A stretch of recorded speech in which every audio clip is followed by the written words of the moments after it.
Okay, so this video is obviously going to have spoilers for Tears of the Kingdom, but it's also going to have ones for Breath of the Wild and Twilight Princess, so here's your warning. Okay, so where do I start? Firstly, it felt nice that there was a bit of a build-up, if that makes sense, like in Twilight Princess and Skyward Sword. Also, there are probably more games that have stuff like this, but these are only the ones I've played. I loved in Twilight Princess how you had to work your way through Hyrule Castle and then got to the final fights. And yes, I said final fights. The end of Twilight Princess had several stages, like in Tears of the Kingdom. Which brings me to my next thing I loved, how many stages there are, which also gives me the opportunity to slide in something else I love, which is how you got to fight each type of Ganon from Tears of the Kingdom. By that I mean, you got to fight Prune Ganon. You got to fight Prune Ganon earlier in the game. Then you get to fight Gerudo Ganon in the final fight, which personally is my favourite phase of the entire thing.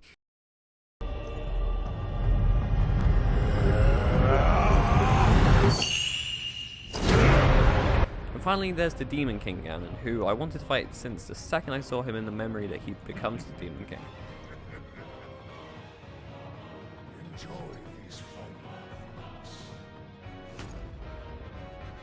Well, I say finally, technically that isn't his final phase. We'll come back to that later.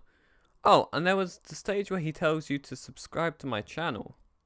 You should subscribe to Super Zelda Ganon. He's a very cool guy. That was cool and unexpected. The Gerudo Ganon fight is really cool for me because I love one-on-one sword fights in Zelda games, and although you fight one-on-one with the Demon King, you have to defeat all the Phantom Ganons before you can face him with just the two of you.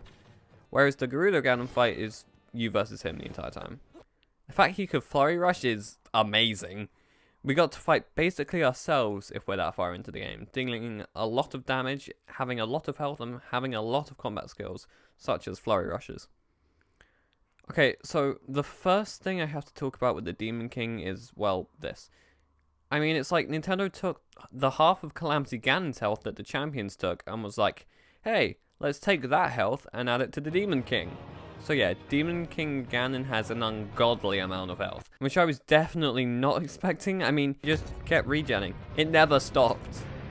Back to the aforementioned Phantom Ganons. I expected these to be a lot tougher than they ended up being, which was a relief, to be honest, that the sages took care of the Phantoms.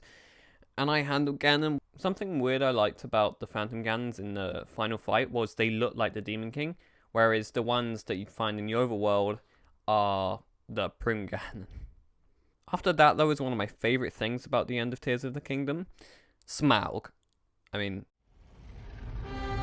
the Demon Dragon. This was an amazing end to Ganon. The transition between Ganon and Dragon was incredible, and in my personal opinion, it's a way better secret boss than Dark Beast Ganon. By that I mean you had no idea Dark Beast Ganon was coming in Breath of the Wild, and you had no idea the Demon Dragon was coming in Tears of the Kingdom. Jumping onto the dragon's back, destroying the eyeball thing, and then diving onto the Light Dragon, aka Zelda's back, was so cool. And the final blow, now that was cool. Landing on the Demon Dragon's head and destroying his tear was so cool and felt amazing. Also reminds me a lot of Wind Waker.